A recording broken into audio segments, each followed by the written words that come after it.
Welcome to the 360 Experience podcast, friends. I am your host, Tim Braheem, and I'm very excited to share this conversation with a dear friend of mine, Chris Chudacoff, with all of you. Now, Chris Chudacoff has played a very important role in my life. Not only was he one of my best friends in college, and not only were we fraternity brothers and had way too much fun together, but Chris is actually the person that got me into the mortgage business. Shortly after college, he went to become a loan originator with a local mortgage brokerage company. I found out that he was doing that for a profession, and he asked me and invited me actually to come sit with him at his office and shadow him for a week. And kind of after that, the rest was history. I dove right into being a loan originator as well. And we spent the first 6-9 months of our mortgage career working together. Now, Chris is going to be bringing in this conversation a vast array of wisdom that comes from having been in the mortgage business for 30 years now.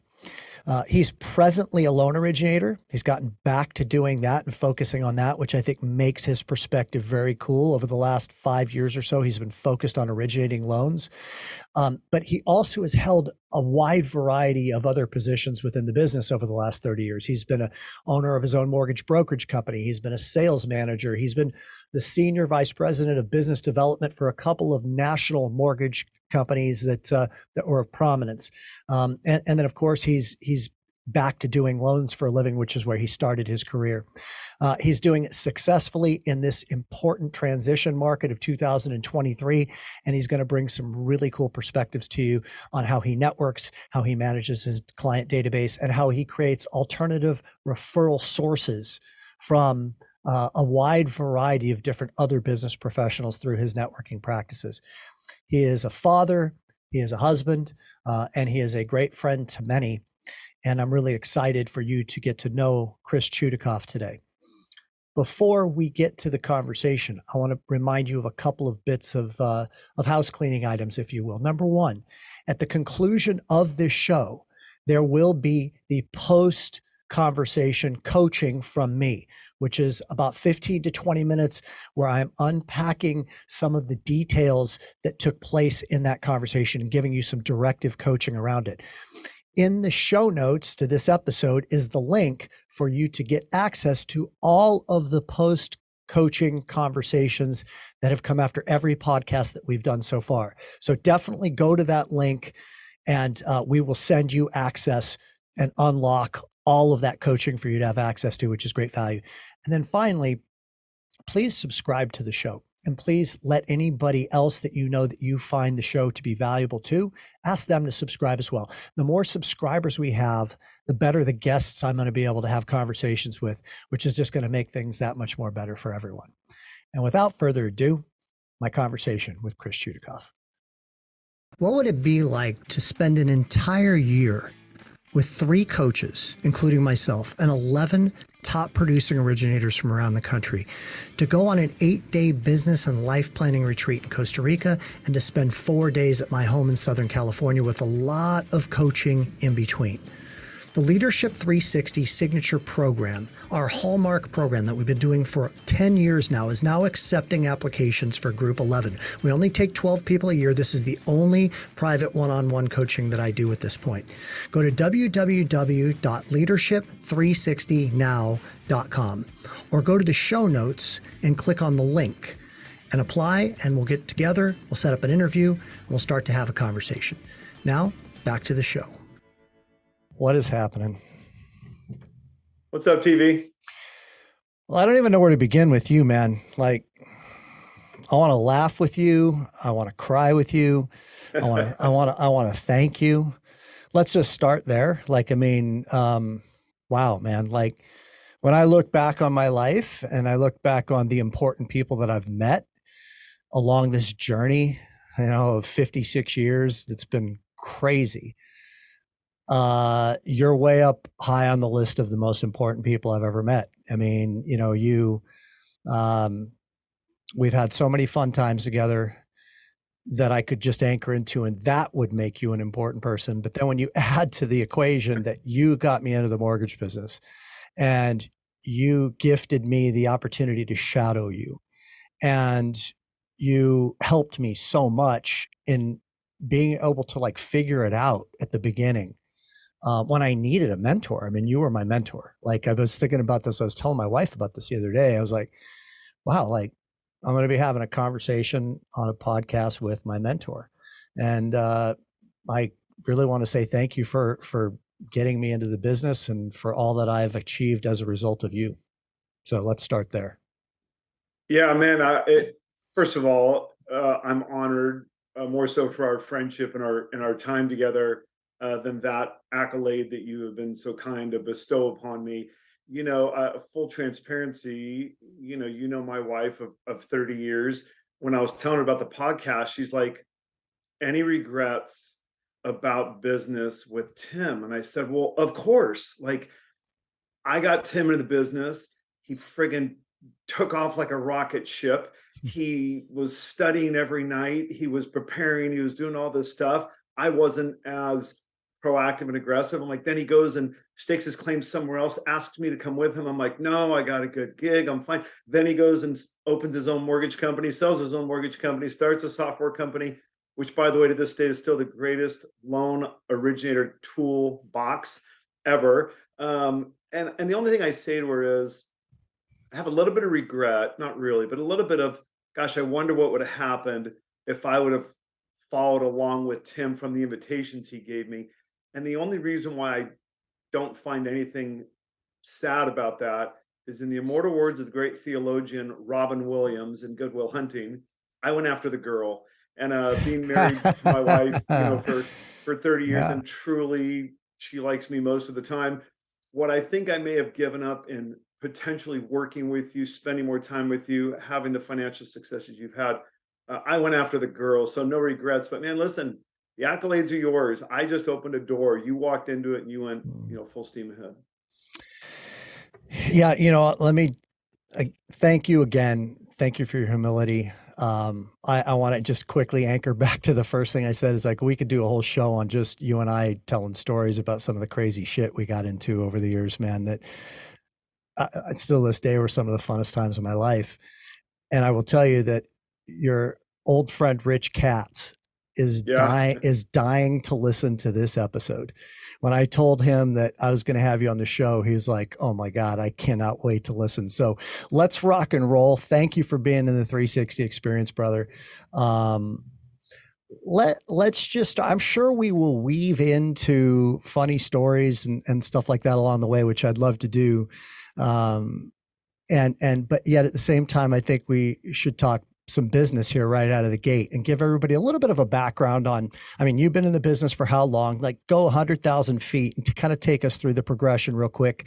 And then we can dive into some things that I think are helpful to people to hear right now from two guys that have a combined 60 years experience in the mortgage business between us. Sure. So fire away. Yeah, I got fortunate. I stumbled into a mortgage company after graduating college at Harvard of the West. That would be Cal State Northridge. I had no idea what I was doing. I was an originator for 9 months, and they fired the sales manager and thought I'd be a good fresh face for that.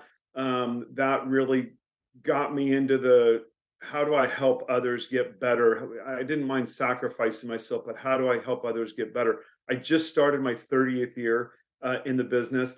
And it's interesting, in the last 30 years, I've been an originator. I've been some sort of sales branch manager. I owned my own company and guessed right and got out right before 2008 because I had an opportunity to do a joint venture. I then worked in two of the largest retail space in a senior business development role and an originator role for 6 years prior to opening my own brokerage again. And I guessed right in the end of 2018. And it's interesting. I just turned 56 on Sunday. Happy belated birthday 2 days ago. Yeah. And thank you for the text. It's interesting. I'm a mortgage broker. It's myself and two full-time operations people. One of them's a family member.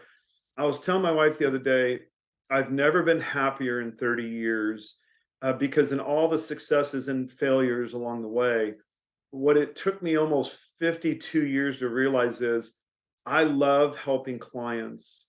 I hate managing teams and employees more than I like doing more loan volume. And I'm really in this sweet spot at 56 years old where I friggin' love my job because I'm talking to first-time home buyers all the time. I'm engaged with every single client. My claim to fame of my clients is I can help 30 clients a month. That's it. And I've found that when I can help 30 clients a month, I enjoy talking to my clients. I've built big teams. I hated it. I didn't like employees. I did more volume. I made more money. But that's where I'm at now. And I'm in this really sweet spot of I've never been happier. And one quick note, I have people who come to me and say, the longevity, the success, how'd you do it? Like, tell me one thing. And this I learned from you. My CRM is my lifeblood. It works for me 24 hours a day, whether I wake up or not. And if I could tell someone new in the business or even veterans who still don't have CRMs, which amazes me, you don't even need to be smart with tech. If you have a good CRM, your phone will ring. In the busy times, it'll ring a lot. In the slow times, it'll still ring and keep the lights on. Wow, man. Thank you for that great summary. So like, I just want to anchor into something for everybody to understand and confirm with you. So you became the sales manager very shortly after, I mean, somewhat simultaneous to me kind of going off on my own at South Coast Financial and doing my own loans, kind of breaking away from shadowing you. You became my sales manager, but for only a short period of time. But you weren't a loan originator for very long before you became a sales manager, right? You were a loan originator for like a year and a half. Is that correct? Yeah, even a little bit less. Yeah, I was surprised when the president called me in and offered me the job, and I'm looking around the room and I'm like, I'm being punked. Like where's the camera? Like you got guys in the room who to this day are still Joe Tishkoff. You got these superstar originators that have been around much longer than me. And I never looked at myself as the leader slash manager slash, pour into others. And that really began a catalyst of job opportunities that came up where I kind of got cornered into that role. But yeah, I listen, Tim, I was as surprised as you or anyone else was at that organization that they chose me after like 10 months of being an originator to be the manager. I'm going to hold that you got that position solely on one thing, your attire. You dressed fucking for success, dude.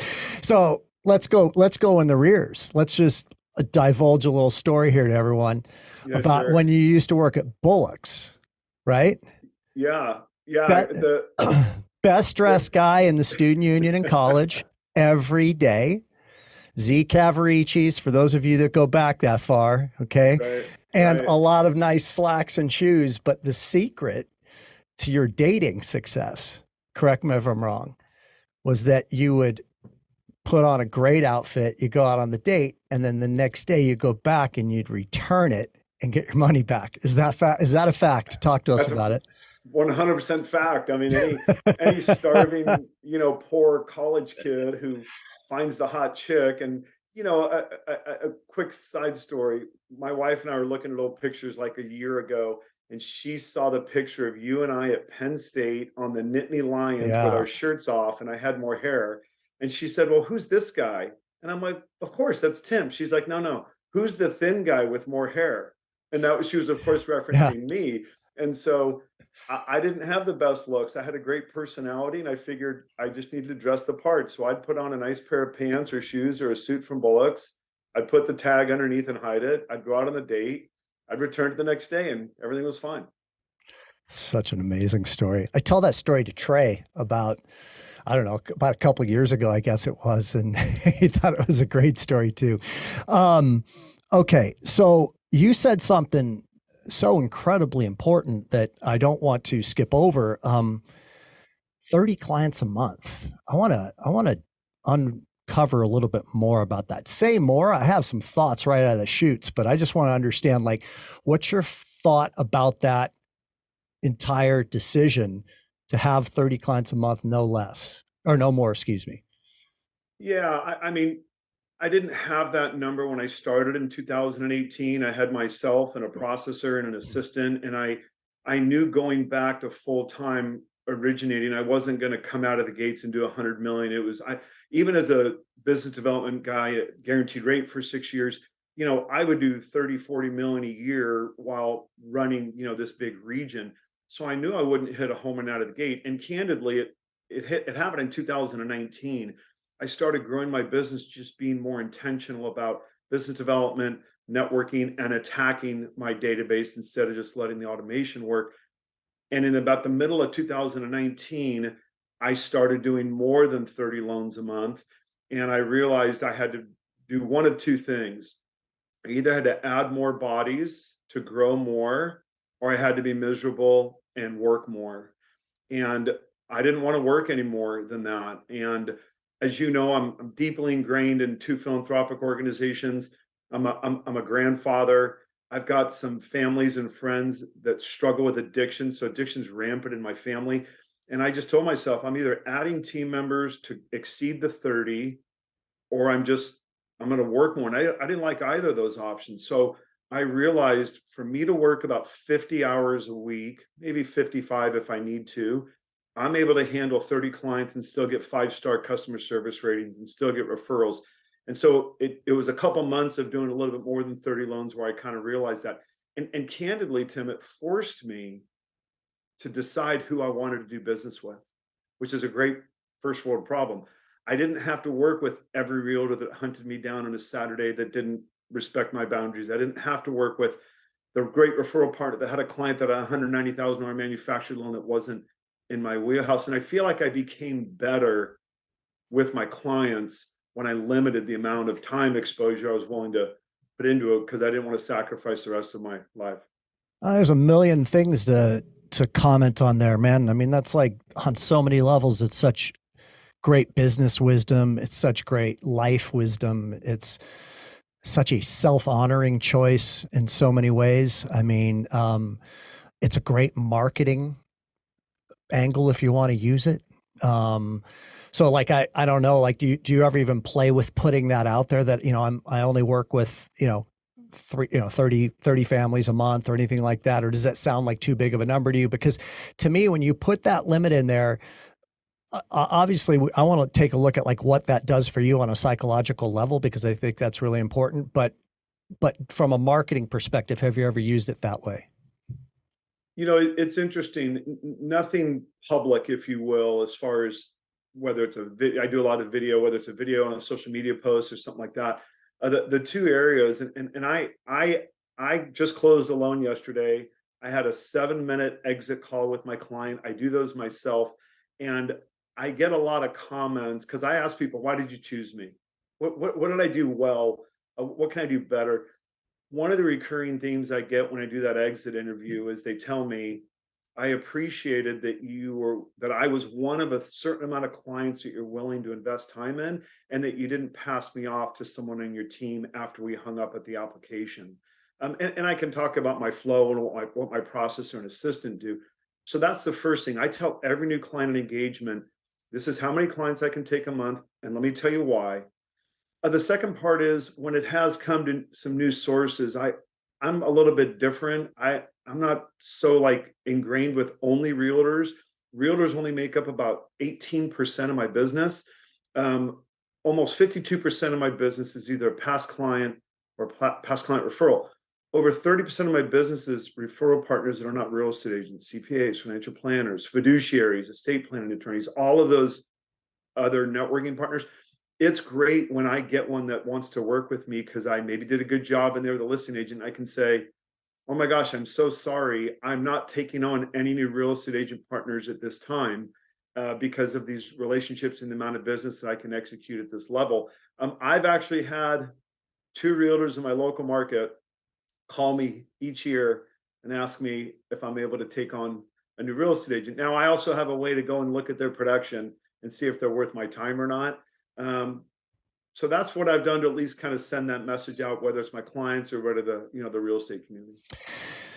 Oh my gosh, man, you're blowing my mind right now. First of all, you're doing so many things that are so important that most loan originators skip over and just don't do, like the exit interview or the post-closing call, whatever you want to refer to it as. But yeah, it's like so important. It's the final, it's for now, the final interaction that you want to leave them thinking about that is going to make them remember you? And that pausing and slowing down and doing it right and connecting and showing that you care and really leaving them with that final thought of, wow, Chris is a good guy. That's where the referrals come from. That's where the guaranteed repeat customer business comes from. And everybody fucking skips that part, bro. They're so in a hurry to get on to getting another deal that they forget that what the importance of that call is that it makes it to where you don't have to go out and get a lot more deals later, because they come in vis-a-vis this wide web of people that you've touched and you've cared for, and you've truly looked out for their best interests. And I love the fact that to have that limitation on the number of clients that you're able to serve or will serve on a monthly basis, what's the message that sends to you about your confidence level in yourself? I mean, think about the dynamic difference between I'm chasing versus I'm being courted by two realtors. I mean, it's like, it's totally a dramatic difference. So I want to go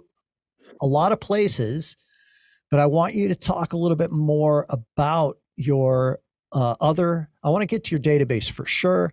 But I also want to talk about this, knowing your numbers, 18% realtors, roughly 30% alternative referral partner sources. Do you have a strategy for building those alternative referral partner relationships, or has it just happened over time as a result of taking care of people the right way?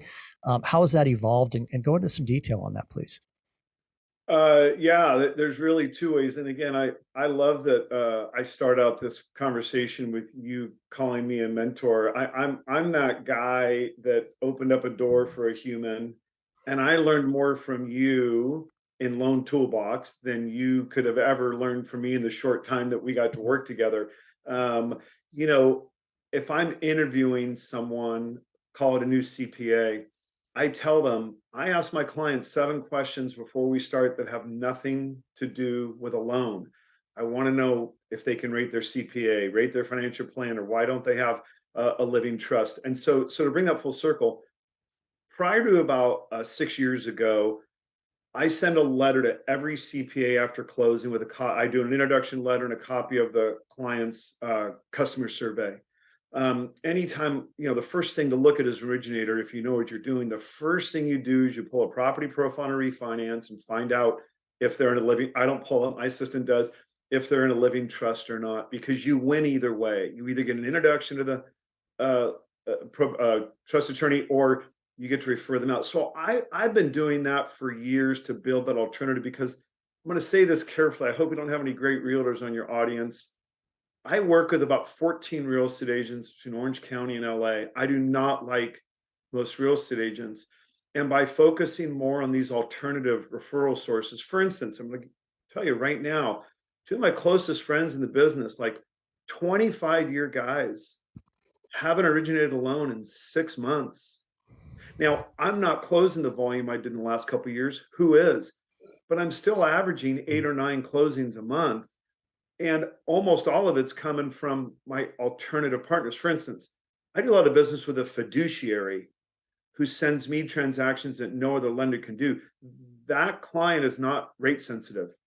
When you say a fiduciary, sorry to interrupt you. When you say a fiduciary, I don't know if anybody else is like me, but I'm not exactly sure that I'm clear on what that means. So can you explain that?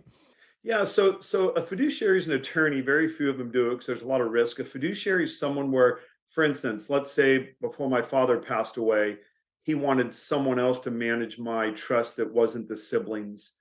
That attorney can actually go out and make decisions. They're typically hired more, maybe from court appointed, maybe the beneficiary of an estate was someone who's disabled. And the court appointed fiduciary or a privately hired fiduciary actually makes the decisions. They can borrow money against real estate to help a special needs child. They make the decisions for the beneficiaries if the original person who passed away didn't want them to do it. By the way, no one markets to fiduciaries. I have 4 of them in California. I love them. Where did you find them? This is brilliant. So that leads me into my second area. So, like a lot of people, I did the terrible BNI networking groups, the chambers, all that stuff. Ivan Meisner is going to be really happy to hear this clip. Keep going. So a short plug. I'm in Southern California. For people who don't know, I'm in Orange County. there's a Los Angeles-based networking group called Provisors. And Provisors, it's the major leagues of networking. If BNI is single A or double A, it's the major leagues. 60% of the audience is attorneys. And so just so you know, I devote about 20 hours a month to this networking group. And I strategically go after the people that I can do business with. Estate planning attorneys, financial advisors are the best referral partners any mortgage originator could find. And again, the likes of probate attorneys, because there's real estate that needs to be dispositioned. The Provisors networking group for the last 6 years now accounts for over 25% of my business. And I track all that through my CRM. I print a monthly and then an annual report. Let me get some perspective on that for a second. So how many loans did you close a year in 21 and 20, let's say? Yeah, I did north of 350 both years. Okay, so 30 deals a month. There's your 30 families. Yeah. And it represents what percentage of your business did you say? 30%? This networking group represents over almost 26% of my total loan production. Okay, so 75 loans a year. Last I checked, Southern California has pretty good commission sizes. Yeah, so my average loan amount's about $585,000. Okay, so we're talking, some life-changing. This is a life-changing identification of a group that you've been a part of. You've been devoting 20 hours a month of your time because it requires that to do it great. And it's a life-changing experience. I mean, there are a lot of people that would love to do 75 loans in a year, period, much less that being only 25% of your business. Keep going, but maybe you can. So the fiduciary was found through, is that how you got those fiduciaries, was through Provisors? Yeah, got referred to an estate litigating attorney. So that's the power of this networking group. Like, you get brought in, like there could be 4 or 5 of us on one transaction that are all in the same group. And so there was an estate litigation attorney. People were fighting about the estate. They had to get a fiduciary involved. They contacted me and said, you should talk to this fiduciary. He's always struggling with helping get real estate financing for the real estate that he's, managing for some of the people that are beneficiaries. So it was referred by another networking member. And then this fiduciary has referred me to 2 of his friends that are also fiduciaries, because they all dance in the same circle. Have you had your DISC done? Your DISC assessment? Have you had a DISC assessment? Oh, DISC assessment. I have not. I'm sure you're probably a high I.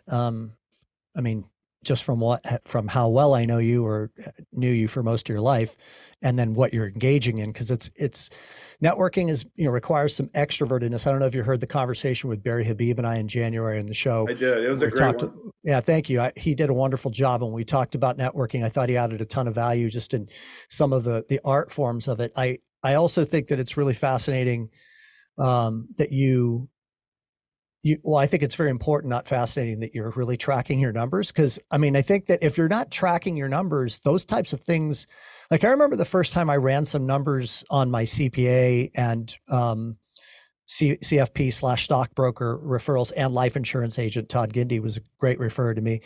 And I had no idea, like it was stunning to me. I had received about 26% of my business in that particular year from those sources, and then like 30% of my business from realtors in that same year. And I was like, whoa, what the fuck? Like I spend so much time on the 30% and literally no time on the 26%. Like, what would it look like if I spent more time on the alternative referral partners, which it sounds like you're doing? I mean, and how much does it cost to be a part of this program? I'm sure that there's a cost associated, right, to be an exclusive group like that. Yeah, there is. So this one's a little expensive. It's about $2,000 a year. It's no big deal. It's nothing. I mean, it's not. For some people, they think it is. And without getting too much into the weeds, between some social engagements and some meetings, like between parking and lunches, it's another $200 a month. So call it less than $5,000 a year. And real quick, when I joined this group, I joined it for the sole intention of finding better referral partners, because I couldn't find good CPAs and financial planners and estate plan. I was still referring clients to a fraternity brother of ours, Tom Christopher. I was still referring TC in the house. I was still referring clients to him in Northridge, and I'm 100 miles south of there. I joined this group because I needed better referral partners. And it wasn't until year 3 when I did my annual kind of breakdown. Where did my business come from? Who sent me the loans? Where are my referral partners? Where I realized in the 3rd year, it was almost 10% of my business. And I'm like, shit, I got to do more of that Yeah. instead Yeah. of chasing down the same realtor with 93 other originators chasing them. And that's when I made a bigger commitment, a deeper dive to start investing more time with them. And it has grown exponentially every year since that decision. Have you met Craig Strent, or do you know of him? I know his name, but Yeah. I haven't met him personally. Craig, he's a good buddy of mine. I would love to introduce the two of you to each other. I mean, he's built, $100 million a year business solely on financial planners and divorce attorneys. He doesn't really have any realtors at all. And he has a product that he created around how to go about that pursuit. But the two of you would have some fun kind of brainstorming and networking on that. And he talks about it in that light too, Chris. Like it's he says things like, they don't call you at night. They don't call you on the weekends. Right. They just want you to be reliable. And I think that's a key thing. Like, actually, let's look at that. I'd be curious to hear from you. What are the differences, if any, in the way that you need to be with those referral partners versus realtors? And do you know what I mean by be, like who you need to be? Sure. Yeah. Yeah. The one consistency I'll tell you is those people want the same thing our real estate agent partners want from us. They just want communication and they want truth and transparency. And I hate to say it, when you wake up and that's who your DNA is, it's not that hard to do anyway, right? I want to be communicated when I'm engaged in business with someone. I want them to be truthful and transparent. So that is the same across the board. I'll tell you the biggest difference in that area is probably the knowledge base. And I'll give you a really quick example. I do a lot of family law attorney transactions. And I'll give you credit for this, where I have trained my family law attorney partners, the minute they begin an engagement with a client, my clients are typically the spouse, the wife that's typically wants to keep the house, wants to keep the kids. I've trained them to get a settlement agreement done as quickly as possible so that they can start paying and receiving the alimony and child support, so that by the time the divorce is done in 6 months, they already have received the guideline of 6 months alimony and I can use it as income. And the refinance is happening when the divorce decree is settled. You're not taking 6 months and then going another 6 months. What's interesting, Tim, this is what's really strange to me, and I'll shut up after this. When I worked at Guaranteed Rate, I knew Sean Panosian, number one originator in the country, and I'd listened to him speak. That guy knew every loan guideline at the tip of his finger, every single one. And that strategy I used just in that case, everybody can do that, but originators stop. Like if it's not easy, they just move on to the next one. They don't want to have that 20-minute engagement conversation talking to a potential spouse coming up on a divorce and why she needs to do a settlement agreement 6 months before the divorce is going to end. So it's just those extra steps. And that's what I think those partners are looking for: knowledge on how to disposition a trust for a family law attorney, or how to do a new IRA for a wealth manager with a client that's recently retired. It's just about knowing the guidelines and how to structure a loan that I think can set you apart, from the rest of the competition. Well, first of all, I don't have a fucking clue as to why you're trying to give me credit for any of that, because I didn't teach you any of that stuff. And that was really brilliant, bro. I mean, it's so interesting. Like I'm curious if you're having this experience, but for me, the last, 6, 7, we'll call it 9 months. Actually, it's probably getting closer to a year now, has been a big flashback for me in my career. Like I'm finding myself talking about things like 2-1 buy downs and the importance of structuring difficult loans and all of these things, and getting really re-engaged with your database and mining for deals and knowing how to create deals out of your database. I mean, these are things that I haven't talked about since the Loan Toolbox days, which was, closing in on 20 years ago now. Yeah. And you're talking about so many things that a lot of like the newer generation of originator, let's say somebody who's been in the business for like 8, 9 years, they've never had to cultivate any of these skills that you're talking about. Are you aware of that? Like that, how lucky we are that we have our past history to draw from and that experience? Oh my gosh. I mean, I'm super fortunate that I have a servant's heart, and I mean that God gave me that desire. I can't tell you how many friends and originators and people who will just call me and ask me my opinion and pick my brain on it because I like helping people. Um, our generation, you and I, the guys in our 50s, we had to hunt differently. Mm-hmm. We had to go out and stake our claim. You know, we got a flyer and a pager and a open house flyer with a physical glossy picture on it, and had to drive 150 miles away with a Thomas guide book to go hunt. Um, this this Oh my God, generation, that was so beautifully described. The only thing that you forgot in that whole list of outdated items, the Thomas guide, the pager, all that, was the brick cell phone. We both had those original brick cell phones. Like that's I, right. I remember you had one first, and I was like, that's fucking cool that he's got a cell phone, man. We were like Yeah, 26 years old. I'm like, dude, I want one of those. And then yeah, those flyers that we used to do at South Coast Financial were unbelievable. The glue stick, don't forget about the glue right, stick, right? You had to, right.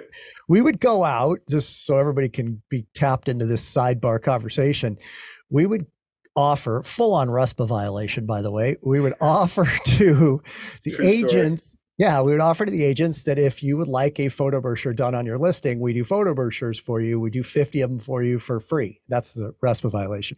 But what would be required is we'd take a Polaroid camera, right, out into That's the right. fields with this talk with the Thomas guide. Got to find the house, take That's the right. photo, come back, get 50 of them printed, and then give them to the marketing department. And then we would glue stick them onto the flyer with the features and give them out. And you know what? It got me business. In fact, That's right. it got me the biggest relationship that I've ever had in my life from a business perspective and in many ways a life perspective. I don't even know if you know that story, but without going down the rabbit hole, I mean, that's how I developed a relationship with Steve Silverman. I don't know if you know who that is, but he Yeah, I owned, know the name. You did a owned lot of business with him.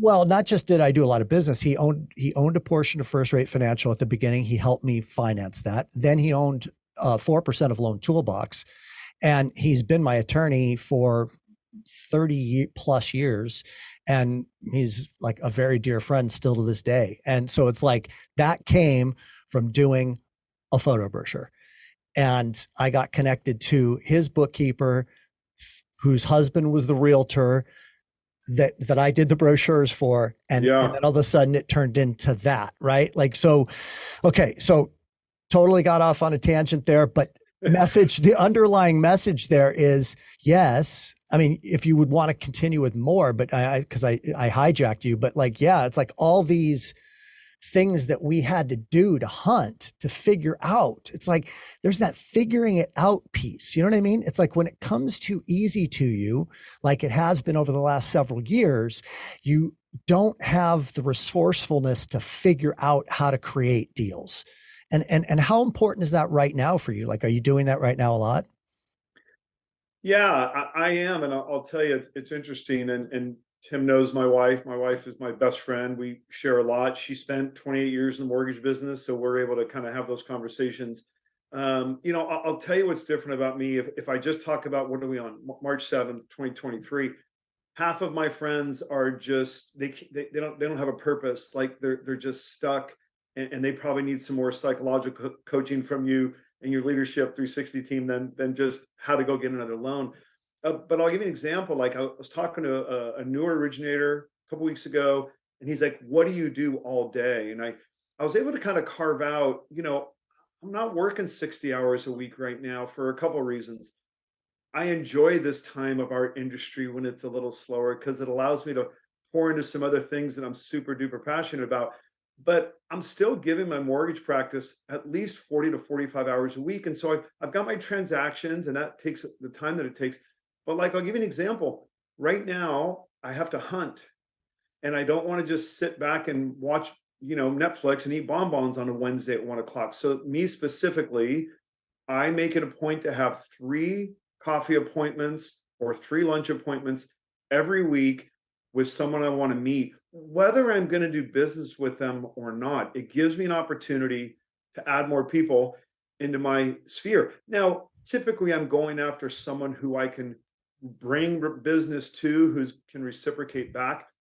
But you'd be surprised at how many people with a connection will meet you for a cup of coffee. I get to put on a nice shirt that day. I'm not stuck in my, Lululemon shorts or something like that. I have a purpose that day. I've had to look into what they do for a living, what charity they're passionate about, who's their favorite sports team, so I can either congratulate them or give them shit.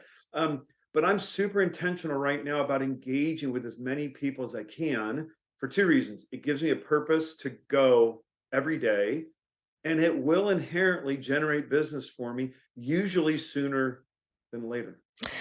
The usually sooner than later part is interesting, because the other aspect of what we had to do, you know, I mean, who would have thought that you and I, first of all, would be sitting here in 2023 having a conversation on video conference that's going to be put out there for a lot of people to listen to, where we're talking about like old men, what we were doing 25 years ago. Right. But what we had to do was we also had to commit to the process of cultivating business over time, which requires some trust and patience.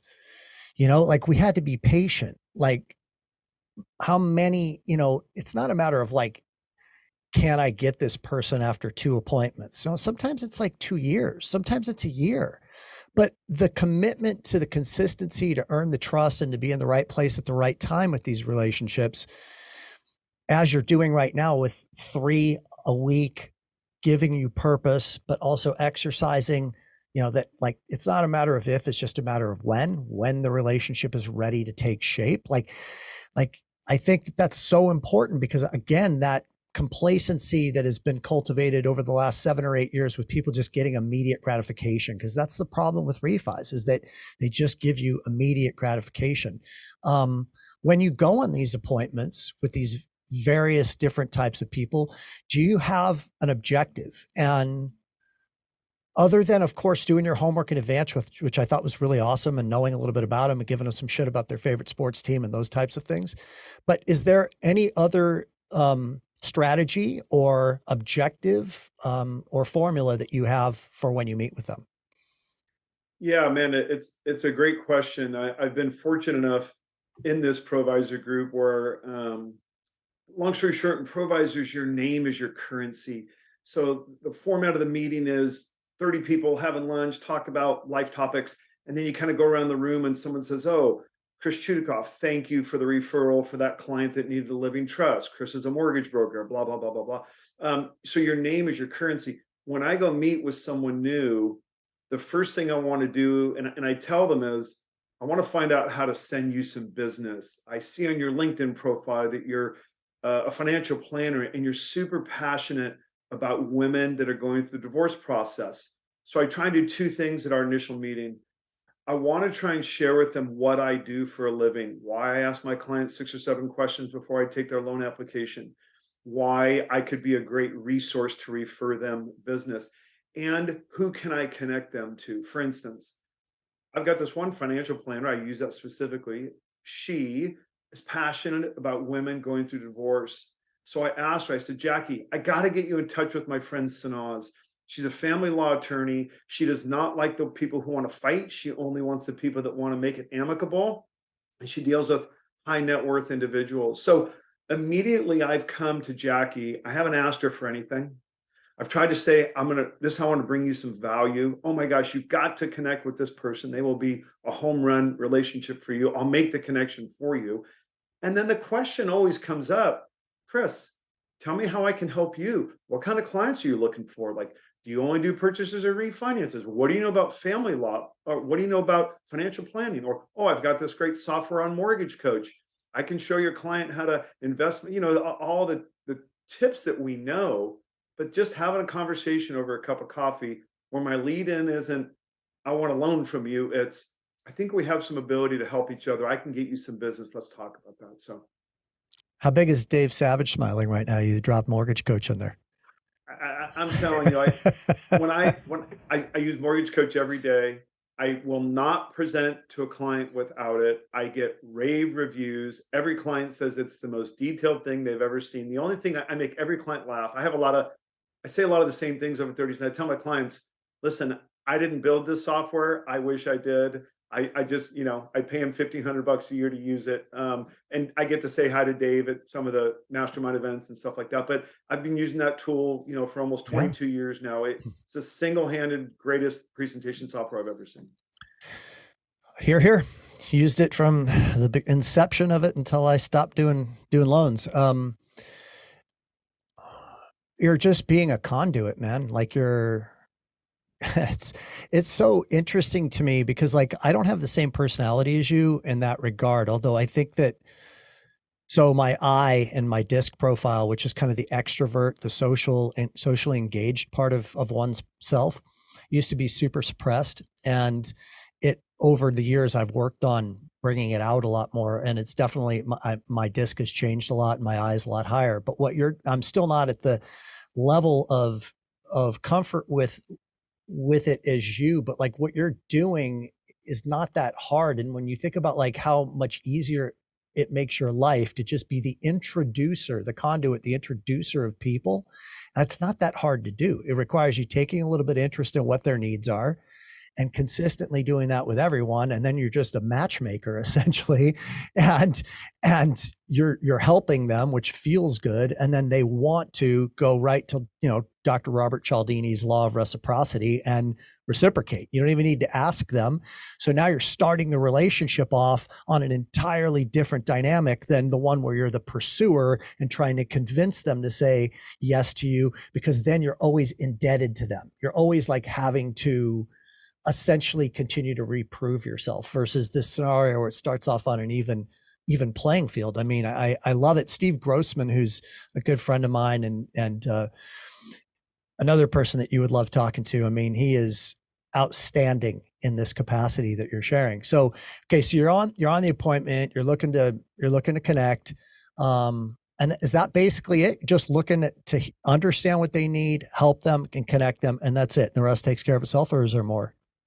Yeah, no. So typically the rest takes care of itself because again, the majority of these contacts and new introductions are in this networking group that I'm in. And the reason why, at least for me, and I think there's so much value in being in the right networking group, is that we all dance in these 26 different groups in Orange County. And again, if you interviewed anybody in providers in Orange County, and without boasting, if you said, whose name do you hear top 5 more than anyone else in provisors? And I already know they would say, oh, I hear Chudacoff's name all the time, because I'll go to, like I was in a meeting last Friday, 38 people in the meeting, maybe 39. 6 people stood up in front of all 39 and said, I wanted to thank Chris Chudacoff. He sent me a client that's rolling over their 401k to an IRA, and he thought of me to handle their financial planning. The more people hear my name, the more people, like quick story. I had a guy come up to me from City National Bank last year in a meeting, and his name's Jeff. And he comes up to me, he says, Chris, you don't know me. My name's Jeff. I'm with City National Bank. We do residential mortgage loans, but we suck at it. And if I hear one more person thank you for sending them a client, he says, I'm going to put a fork in my eye. Jeff has become a great referral partner of mine. And I've referred him commercial multifamily deals that I could probably do, but they're not in my wheelhouse. So to bring it full circle, the follow up with them, I don't really have to hunt them down every month or every week. They're seeing me in some of these other engagements. I will share with you one quick note. I unintentionally always find a way, and I mean it, and anyone I meet, a conversation comes up, whether they see me on LinkedIn or Facebook, about the philanthropic things I'm a part of, or any engagement I'm involved with, wanting to help other people. And so by people following me on LinkedIn and Facebook, which they typically do right after the meeting, they end up seeing who I am and what I really give a shit about and what I'm passionate about. And that inherently just gets them, I think, to think a little bit differently about me for the future. Plus, one last thing, think about the narrative. I'm bringing a financial planner, a client. That's like how, if I bring them 6 clients a year, that's like me getting a realtor that sends me 6 deals a year. I'll bend over backwards for Ben Tate at Compass and Coda de Casa. I'll take his call on a Sunday during the Titans game because I know he needs me. I'm flipping the narrative. This gal is going to think of me on every client she has because I'm bringing her business that's increasing her revenues. I mean, it's so simple. No comment on the Titans, by the way. No. I've got plenty of other references to our past though, but I mean, especially like definitely Rich would want to know if you still have a beach cruiser and you're I've grown up. OA Bum Phillips, #1, brother. Do you need more referral partners right now? When I was a $230 million producer, I executed on specific strategies that helped me develop relationships with realtors, accountants, financial planners, and life insurance agents. And I've now put it into a product called the Complete Referral Partner Success System. Gang, these are strategies that my clients are using successfully right now, real time, to give them a competitive edge. And for podcast listeners only, we're knocking $400 off the price. Normally it's $899. For podcast listeners, it's only $499. Use the link in the podcast show notes below or go to www.performance-experts.com to find out more. Once again, www.performance-experts.com. And we hope that you are enjoying this episode of the 360 Experience. I want to go to your database in a minute, but I just want to check inside and see, is there anything else on this subject matter of networking, connecting, controlling the lead?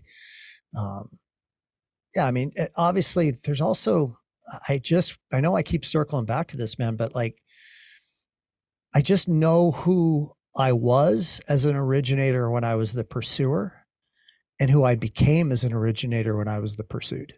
And that is not to be underestimated in terms of its massive cumulative momentum impact. You know what I mean? It's like it affects who you show up as because you're not needy and you actually are just looking from a place of abundance. Like everybody likes to talk about abundance, but like, I don't know that a lot of people really come from abundance, but you're definitely leading with abundance. Before we go to your database, let's talk a little bit more about your philanthropic Sure. work, and thank you for doing it in advance. I mean that very, very sincerely. I've done a lot of service work in my life myself, and I know how important it is, and I also know how much you probably get out of it too. So tell us a little bit about it. Yeah, it's interesting when I talk about it because there's so many facets of it. And I want to be selfish from a business perspective for a second, because I'm going to imagine the majority of your audience is some sort of loan originator. I'm going to tell you two quick things, and then I'll give you just a couple minutes of the deeper dive. On every loan, when we close a transaction, I do the exit call. My assistant sends a final email to my clients that we prepared them for. There's a customer survey. And one of the parts of that is I have chosen 4 charitable organizations, and I give my client a button. They get to pick which one. And I make a $50 donation per closed loan on every client.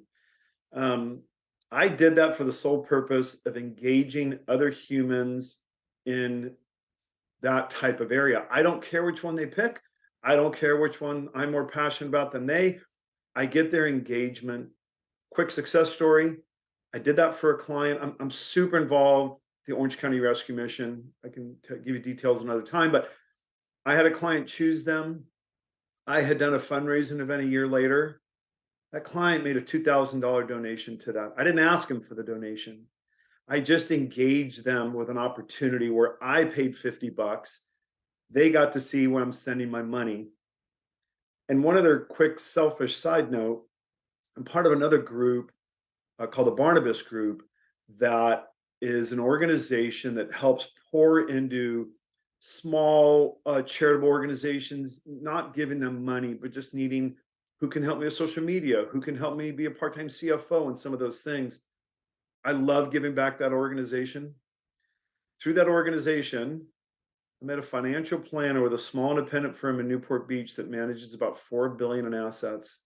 And in 1 month, I originated $4.5 million from that one human being. Now, I did not expect to get $1 from it, but I've used my business platform in a way to help kind of expand my servant's heart, and selfishly, it results in a shit ton of business, just so you know. Yeah, I love it, man. I love it. I mean, I've been able to experience some of that myself, and it's all about the place I think that you're coming from. Like, I think it's like really important if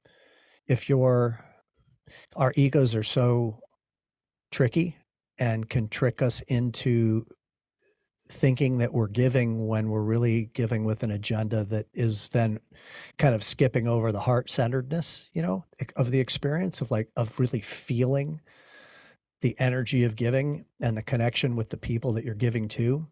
Um, I have a question as it relates to the four charities. When you explain these four charities to the clients, do you give them a little bit of of your own take and download on what each of them are about so they can feel like some resonance with which one they're choosing? Like, how does that work? Yeah, I give them really the Cliff Notes version of it, and then this link they get, they can go in and look a little bit deeper. One of them's a Wounded Warrior Project, just because I'm super passionate about men and women who've served our country, and that's just kind of a global one. I'm on a board of a group of orphanages in Haiti that I've been a part of for over 15 years. Super passionate about that. Being in Orange County, and I've never done this data point, maybe I should. I think over 75% of my business is in Orange County. The Orange County Rescue Mission is well known, but maybe not for some of the areas that Chris and I, my wife, are super passionate about, in the areas of addiction, uh, human trafficked women, single parents. And so a lot of my clients, I think, choose that one just because it's local. And just one quick note on it, I think everybody in general wants to help the guy on the street who's got his sign up. I think everyone hears about a single mom and wants to help. And I think sometimes people get stuck in the inability to take action, even if it's small action. And the opportunities to serve and be kind to other human beings are endless. And it's really fun when you engage your clients into it, because most people want to engage in that. And when you just open up that door, even if it's a $50 donation to Wounded Warrior Project, people engage in good things. And I think it's just kind of that, let's just spread as much joy, love, and kindness as we can. And it just makes everybody feel better. Beautifully said. What I heard from that beautiful takeaway is that you are giving them the gift of remembering who they are. Like they're truly just, hey, let's take pause for a minute and let's remember who we really are. We're kind, giving, loving people in this crazy madness of a world that we all live in, where we're rushing and charging hard and operating under stress and all of that. It's like, let's just stop for a second. Let's do something together that is, beautifully symbolic and a reminder to ourselves. So I absolutely love it. It almost feels weird to even go to the subject matter of databasing at this point. Although I suppose to some extent we probably could tie the two together, because I would imagine that your database is filled with people who know who you are and know your intention and purpose. But let's go there. And you had said to me at one point that, so I'm gonna actually tee you up by taking us back to our past and telling you a story. So, Sure. did you ever know a guy? I don't think he worked at South Coast Financial, but I met him, I think, at Don Slaughter's company right afterwards, First California Bancorp. His name was Ellie or Don. Did you know him? Yeah, sure. I know Ellie. Tall, thin guy. Okay. Yeah. So Ellie and I worked as originators for probably about a year. And then all of a sudden one day I came in and he was gone. He didn't work there anymore. And Don told me that he quit. He's not going to do loans anymore. This is in, like early 94, like around the earthquake time, when like it was as bad in Northridge in early 94. You can attest to it. People think I'm telling them the story about walking up, uphill both ways in the snow to school. But like, Right. It was horrible because rates were at 9.75%. And we had just had a 6.7 earthquake in the San Fernando Valley, which red tagged like 40% of the fucking houses. So it's like Sure. almost impossible to do loans. And that went on for a while. So he got out of the business. So I called him up. I'm like, hey, why don't you come over to the house? We'll barbecue, shoot some pool, we'll reconnect. So he comes over, we're shooting pool at my house. And he tells me, he says, you really should get out of the mortgage business. And he said, you should get in the life insurance business with me. And I'm like, why? And he said, because life insurance has an annuity income. And I remember saying to him, I was sitting there shooting pool and thinking about it. And then I thought, you know what? I go, I don't know if that's really true. Like, I think you can create an annuity income in the mortgage business, but it's all dependent upon how well you treat people and how much you stay connected to them.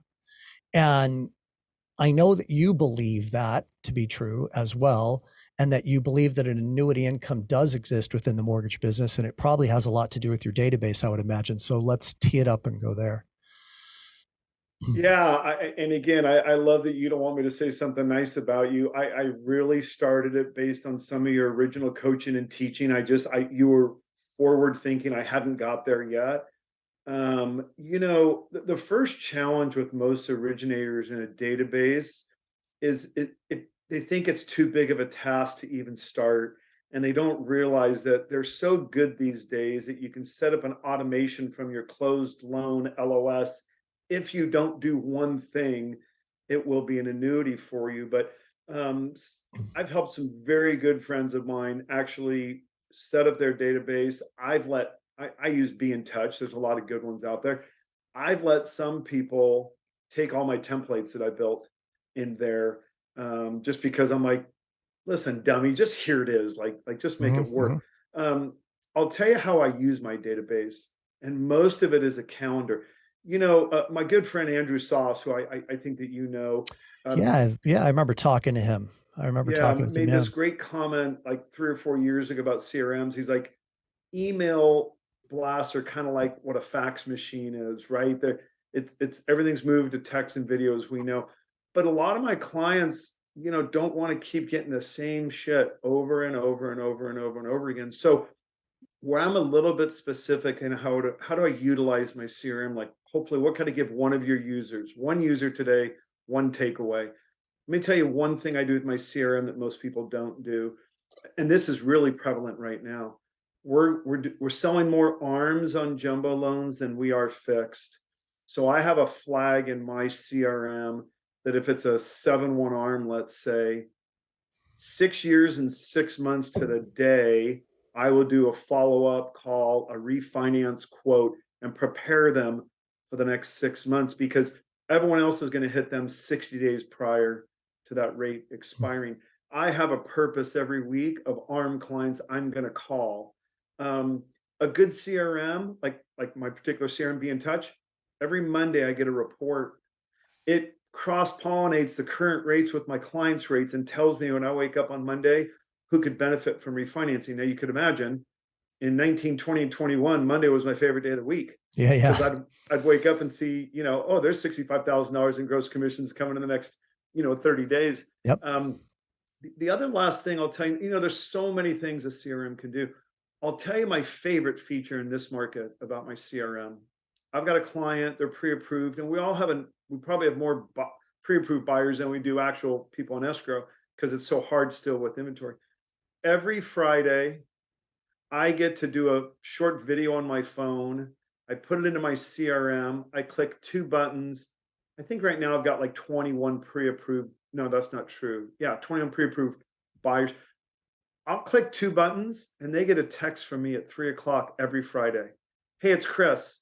If you're out shopping for homes this weekend, my assistant's available. Call back at this number, send me a text. We can update you on any pricing scenario you want.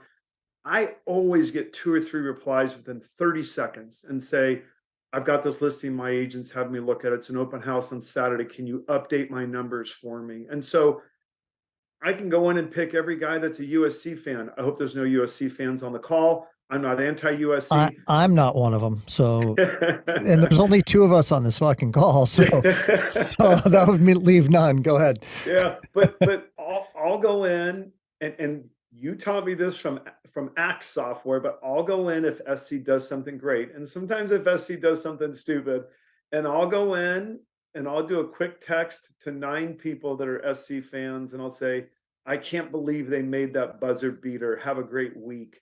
It takes 8 seconds of my time in my brain.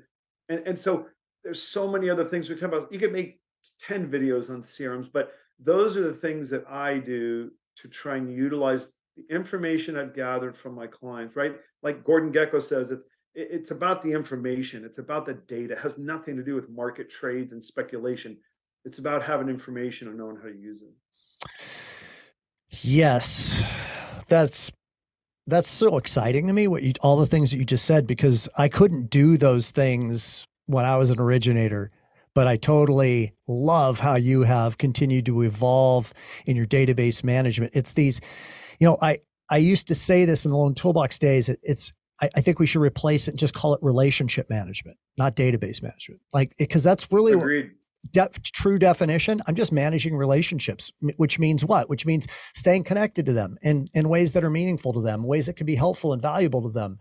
So everything from the Friday updates to, the sports, fan stuff. I mean, it plays totally into the loan officer with the most friends wins. I mean, you can see those that are listening. If you paint a picture of all the things we've talked about in about an hour and 15 minutes now that he's doing, and start to add them up and say, if I did this consistently, and that's the key phrase. It's not like this year, yes, and the next 2 years I drop off the map, because then we have a whole myriad of problems, because now you feel guilty and you're afraid to go touch base with your database because you didn't live up to the commitment you made to stay in touch with them. And we've got that whole weird dynamic that's going to happen. But if you stay consistently in touch, it only stands to fucking reason that you're going to do a lot of business.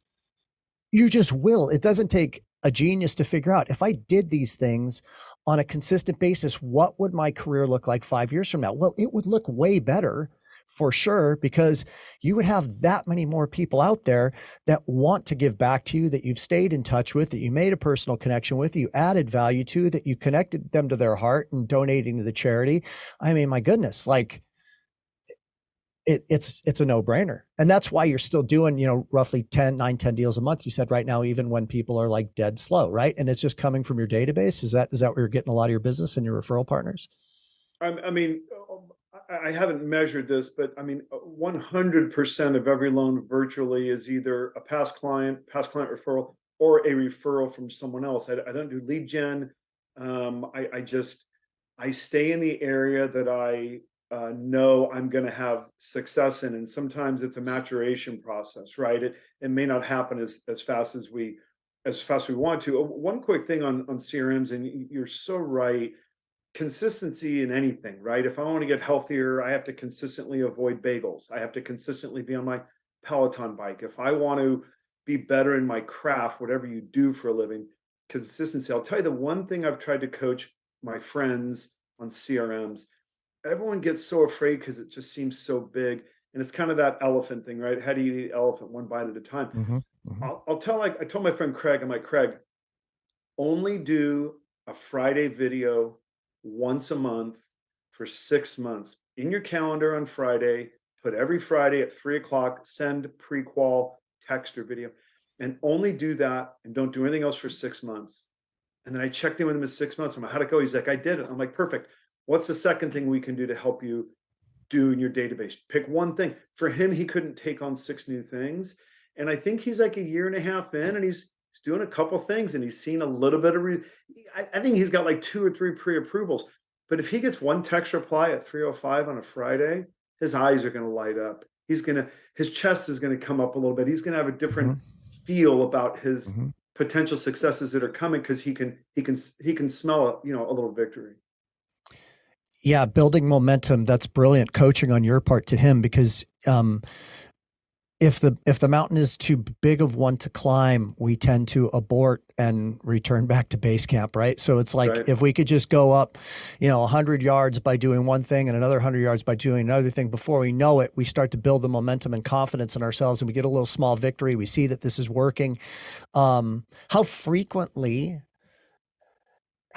do you stay in touch with your past client database? Like, is there some type of rhythm other than, of course, checking with the USC fans, which I presume, if you can also comment on this too, like people would say like, well, how does he have that information? And obviously it starts at point of sale, if you will, or point of relationship development when you are finding out about the people. But at the same time, you could just find them on social media and go look up shit that they like, right? I mean, it's not that hard to gather that information in today's day and age.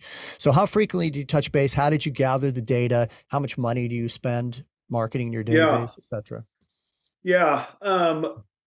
I make a personal phone call to every client once a year, and call it the mortgage review. I don't label it that, but I take whatever I have as far as people in my database, and right now I think there's just a little bit over 800, and I will divide them up based on their closing, and I reach out to them annually upon their closing, even if I don't have a refinance to sell. And and sometimes we don't ever have the call. We send an email and we do a phone call. Sometimes I don't even have the engagement. The client will reply back and maybe just say, "Hey, thanks for these things. Everything's great. Nothing needed at this point." And I don't then hunt them down and force them to get on the phone. So I physically want to speak with every client in my database once a year. Believe it or not, I've eliminated all of the stupid generic email campaigns other than the holiday ones, because it's crazy how many people open up holiday emails. I delete them all and throw them to junk. But so they're getting touched about 8 times a year on an email, a phone call from me once a year. And then I try and once a month find something topical, and I'll look in my database for that. And you're absolutely right, Tim. I don't ask them at my initial interview, and I don't take an application at my initial interview. My initial consultation has nothing to do with an application.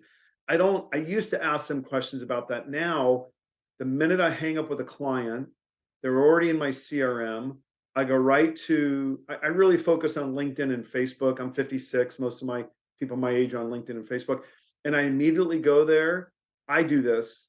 It takes me 30 seconds to find out where they went to school, what they're passionate about, what charitable organizations, do they have kids? And I have a custom field in my CRM that I will go in and input that. Could I put that task on someone else? Probably.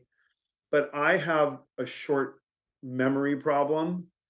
And when I have my notes on my client that I ask them the question, it makes me a better engagement when they're ready to move forward. And I can make a joke and say, "I know you're a Chiefs fan. I can't believe Mahomes friggin' did that again. I can't wait till the Titans kick their ass the next time they play." I'm just taking all of the commoditization out of an interest rate and a closing cost, and I've made it more personal, like you just said. Whoever's got the most friends wins, right? And so I do take a couple small steps. And finally, when you say, we'll just set that number at 30, I've never been happier knowing more about my clients, because when I'm on the phone with them, I can talk about something that has nothing to do with a mortgage transaction, and you can just tell it changes their voice. It changes their engagement immediately. Oh, it does that, and it also takes rate shopping out of the equation, and it also makes it a lot easier for your team to work with them because they're respectful, because they like you and they respect you, so they're going to show your team respect. I mean, there's a lot that shifts when that connection is made.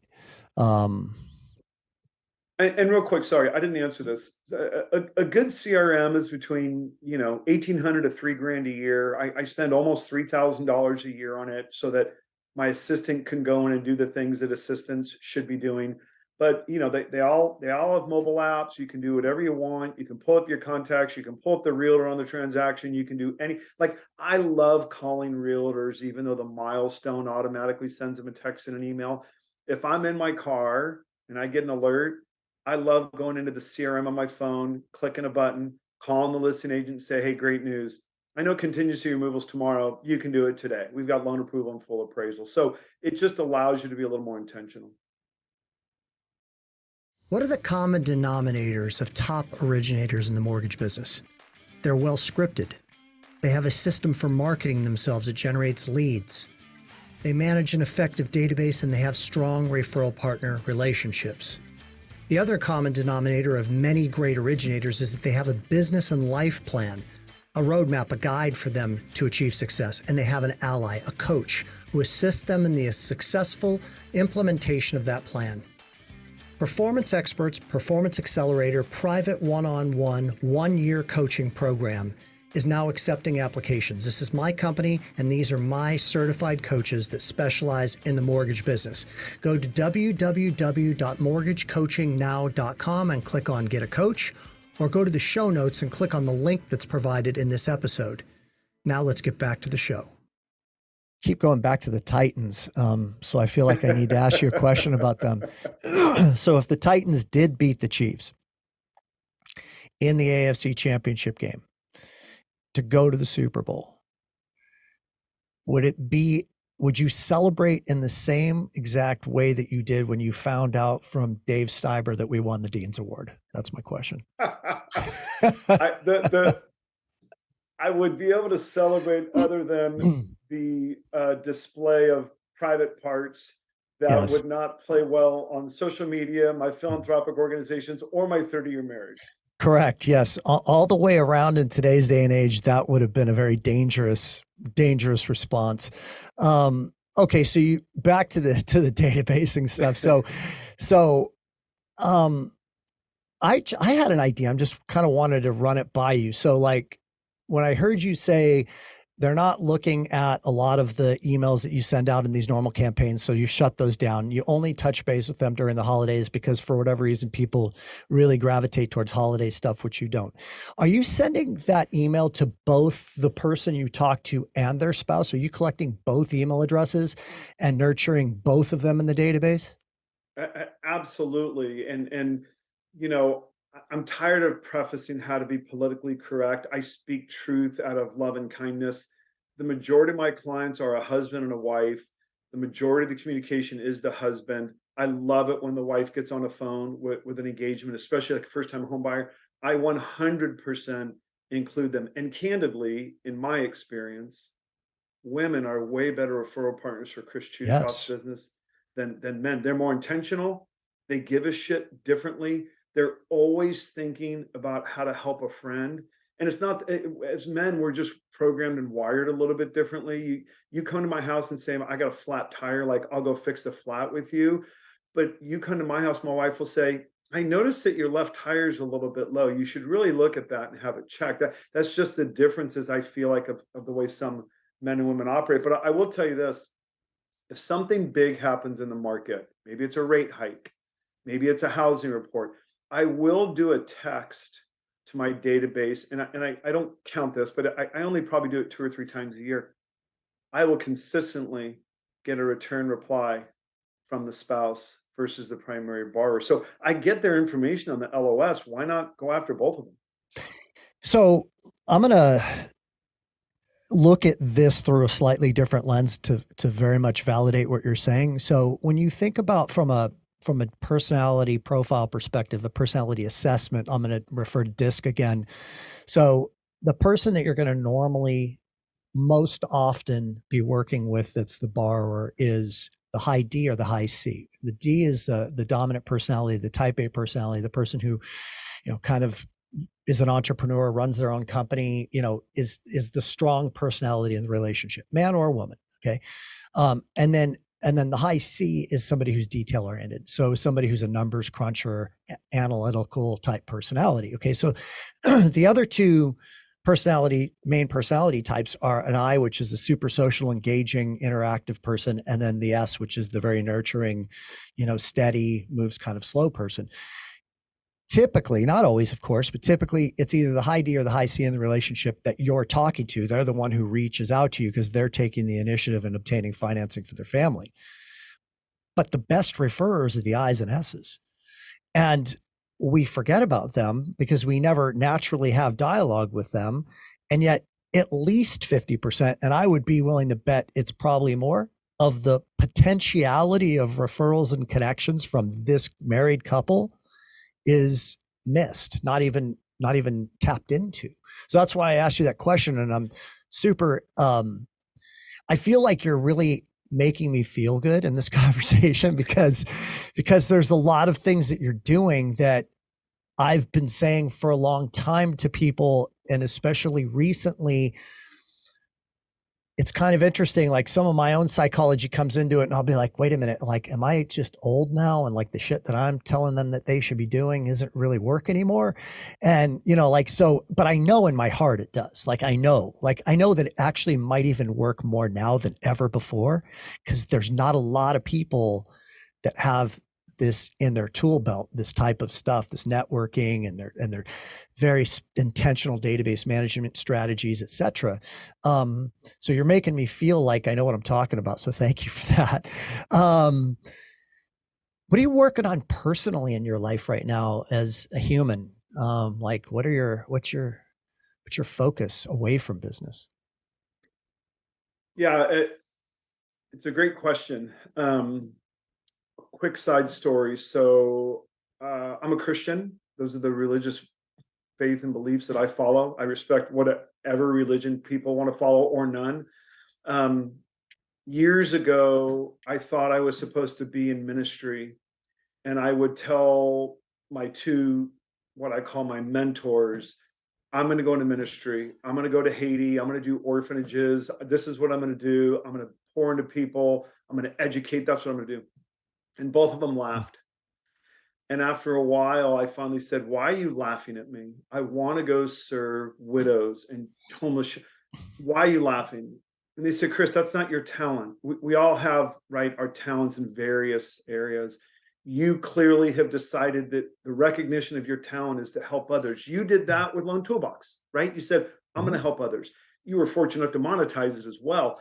Then you got educated. I want to help people understand the way they think and maybe help them improve. Mm-hmm. I had to have someone tell me that wasn't my talent. My talent is, I've been fortunate to be blessed with this ability to choose to network, to choose to connect people. And candidly, like I could send an email right now to probably 100, 110 people in my network, and I could raise $12,000 for a generator in Haiti in probably 5 minutes. So to bring that full circle, my wife just she's got 2 months left. She's completing her master's in social work. Right now, we are both working on committing a great amount of time to the Orange County Rescue Mission. We've had some very close friends and family member go through their program who battled addiction. Addiction's rampant in my family. I have 5 immediate family members that suffer from addiction. And so for my wife and I, it's become a passion of ours. And so what I'm working on outside of my mortgage practices, I like I said, I just turned 56. If God's plan is my plan financially, at 60, I get to wake up every day and choose to do a loan or not. And I am building this group of people to create engagements to pour into the Orange County Rescue Mission with some programs to help them with men, just coming alongside men and helping pour into them. The other thing I'm working on is I'm deeply ingrained in a couple other smaller projects where I get to come alongside and help someone with a marketing plan that doesn't have the budget for a marketing plan. And so what I'm working on outside of my career is building these relationships of people that I can use my time and my expertise and help them be better at what they do, but I don't have to worry about monetizing it. So that's kind of a bigger picture answer. Yeah, it's a great plan. I'd love to even help you if needed in getting just really clear on all of the elements of it if you've not gotten there yet. Do you think that, like, what's your sense that if you were 60 and you didn't need to do loans, do you think that you would still do them, or do you think that you would take some time away from doing them? Yeah, it's a great question. I believe I will do loans forever. If someone said, what is your primary focus on your mortgage practice right now on March 7th? It's to find the person who can take over my database where I can just look at it from a 30,000 foot view. I mean, let's face it, we were free agent baseball, basketball players the last 3 years, right? We got paid way more money than we probably deserve, way more than we need. I don't want to fully exit because I do enjoy it. I'm working diligently on finding that individual who can kind of come in and take on a little more of the day to day, where I can just see it from a little bit higher view. I don't think I'll ever stop doing them because I do truly enjoy them, and the money's pretty good. But the engagement I get, the loan is kind of a lead into the engagement to the human relationship that drives my passion and my fuel. So I don't believe I'll ever exit, but my wife's afraid I'm gonna go to Zimbabwe and want to go stay for a month. And so I'm open to those opportunities that if I turned 60 and I had an opportunity to go do something that needed to check out for 90 days, I'd be willing to put the loan business to the side and not worry about the 1 or 12 or 40 deals, I'm going to lose. Yeah, what a beautiful, beautiful opportunity to create freedom and choice in your life, to just meander a little bit, meander over to Africa and do some service work and feel what that feels like. And then you can come back and your business is still there and you can replug in. And if you're missing that a little, I mean, that sounds like a lot of freedom that you're wanting to create. It's so cool that Chris has pursued this path of social work. I actually know a few people in my life that I'm very close with that have degrees in social work and are involved in beautiful causes. And I think I know why you're drawn to this type of work, because again, I think it reminds you of who you are and what's important. And the line gets super blurred between who's doing the giving and who's doing the receiving when you're engaging in that type of an experience of really helping and serving other people. Tell us though, like what do you feel like when you're engaged in these activities? What's your emotional experience? Yeah, I cry a lot more. Yeah. At 56. Yeah. Welcome home, brother. Yeah, thank Welcome you. home. As you know, I lived with a father who ignored us our whole lives. Like the human lived in my home, and he ignored us. But my mom was the complete opposite, right? She just taught us about how to be an incredible human being. Although I had a lot of mistakes along the way. When you have family members and friends that battle addiction, you quickly realize you take one of two paths. You take a path as humans of judgment, how could they? Or you take a path of compassion. If I could bring it into one answer, I had a very close family member battle addiction, and they lived in our home for a year when they went through it, and I didn't want them to. And my wife, I said, I don't want them to be here going through their plan. And Chris looked at me and she says, they're coming. And I'm like, no, they're not. And she said, yes, they are. And I said, why? And she says, because it's better to be the helper than the helpee. And what I realized at that point was I'm married to this woman who I love and hate in the same breath, right? I love her because I love her. I hate her because she challenges me and pushes me and wants me to be great. And at that time, I realized I have a heart to be a servant. I have a heart for the least of these. I have a heart of wanting to help people. Sometimes I don't do it right. But at that moment, it hit me. God's put me on this earth to maybe be kind and help others. And if that's what my role is, then I have to embrace it and try, just expand on it as much as I can. I remember we were walking in Caesar's Palace a long time ago now. I think we were at a mortgage industry event of some kind, and we were catching up, and you were talking about Chris, and I remember how much you glowed and how beautiful it was, just to see you gushing over your wife. And I remember feeling like I want to feel that. Like I want to know what that feeling is like. And here you are, 30 years later, and you still clearly light up. So I'm so happy for both of you that you've been on this beautiful journey together for more than half your life now. It's incredible, and it's something to really aspire to, and it's beautiful to look at and see. Yeah, thank you. Yeah, thank you. Yeah, your mom was a great woman. I remember. Yeah, I was telling a friend of mine the story of my mom the other day. There were 4.5 kids. I had a half brother that was in our lives sometimes. My old man never came to one sporting event in our entire lives, and we played a lot of sports like you did. But my mom found a way to be at 4 different games at the same exact time at 4 locations, right? Not physically, but she just did everything. She made sure that we had everything. We didn't have a lot of money. We had enough money. She just really showed us like what you're supposed to do to be kind and help and be a loving, human being. And then I dated some girls and I had some good relationships and some bad ones. And then I met my wife and, she just kind of forced me in a good way to be better in the things that I wasn't good at. And her and I still laugh to this day. She's like, don't you wish you would have done more with Tim? I'm like, I mean, of course I do. You've had some great financial success, but I always quote that, Robin Williams line in Good Will Hunt. And I said, listen, if I had to do it all over again, I would choose the girl. As much as that would have been a shit ton of fun being with you in the trenches and going through all that. I wake up every day and I'm grateful for my physical and mental health first and foremost.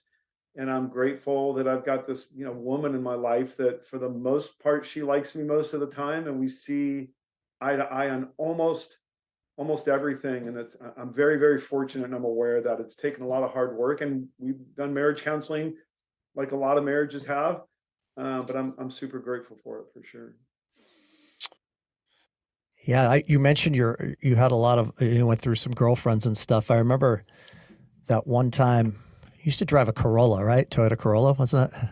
I did. Yeah, with a badass sound system. I remember we drove all the way up to like Carpinteria. It was like the first time I'd ever been in Ventura County. I'm like, where are we going? We went up Cardiff like by the Sea. That's we went right. up Yeah. over the Camarillo grade and you were driving like 90 miles an hour. We were listening to Blue Monday by New Order, I believe was the That's song right. we listened to in the Great car. memory. Yeah, occasionally, not often, but that's a sign of like I have a lot of memories of our time together. Like I don't have a lot of memories of my past. Like my memory is kind of foggy, especially with names.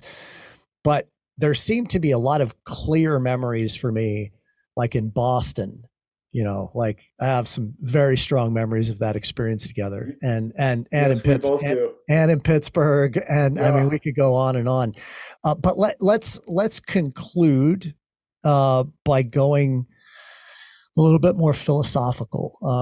And man, this has been such a beautiful conversation, bro. Like I thank you. I mean, for your time, and thank you for your wisdom, and thank you for your friendship, and just for sharing this space with me, because it's really fun for me to reconnect with you in this way. So if we go back, way back pre Bullocks days, returning clothes for that you wore on the date the night before. Right. Man, they had a very liberal return policy, as I They recall, did. too. Yes, absolutely did. Especially as an employee, they did. That's right. Yes. Yeah. Okay, so back to your 18-year-old self. You could turn the clock back. You just graduated from high school.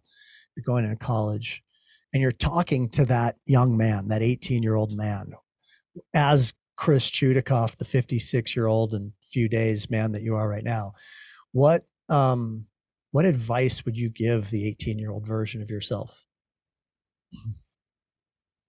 Boy, as I'm thinking of this the last couple of days, I'm like, as long as Tim keeps it about my past and my mortgage career, I'm going to be fine. But if he wants to get me to think about something at my core, I'm going to fumble, and then the listeners are going to be like, "Let's have more Ryan Grant and Barry Habib." And why is this guy on here? But you, you know, I'm going to give you two answers: one on a human level, one on a business level. And the business level, I think, may help some people. On a human level, I would tell my 18-year-old self to not be so quick to eliminate relationships because someone hurt you. Mm. My heritage of family has a tendency to dismiss and eliminate people in our lives. And I did that to some relationships when I was younger because I didn't understand forgiveness and I was judgmental. And if that would be the one thing I would tell my 18-year-old self is listen, slow down, don't be so judgmental, look at it through their lens, not through your lens. And don't be so quick to eliminate human beings who may have just had a bad week or made a mistake or battled addiction. I would definitely be a little more forgiving, for sure, less judgmental, and it would just make probably a better experience in life. And if I could just tell you something really quick about work, I danced around a lot. I made a lot of quick decisions. I didn't stay the course enough. And don't get me wrong, I've had an incredible career. I mean, I'm 56 years old. I could probably retire today if I wanted to.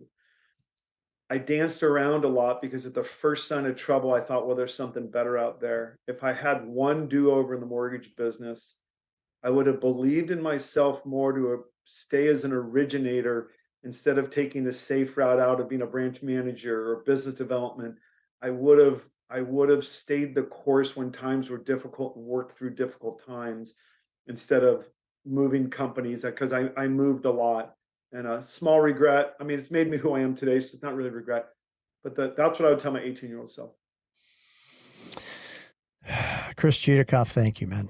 Thanks for a beautiful conversation, one that I want to continue and do again for sure. I know that the listeners of this episode are going to be very appreciative of you, as I am. So it was really great to spend time with you, and thank you, bro. Yeah, man. Thank you. This was fun. Glad we didn't go too deep in the past. May have confused some of your listeners and wondering why they had me on, but I appreciate the time and just this platform, and I appreciate you, brother. So everybody should just, like, in the show notes of this, if you want a second episode with Chris and I, and we just talk about all kinds of crazy shit that we did in our past, it would be a very different show. Maybe we would just put it over on some siloed website or something just for the people that are interested in that kind of stuff. Let us know. Thank you, bro. It was great to spend time with you. Okay.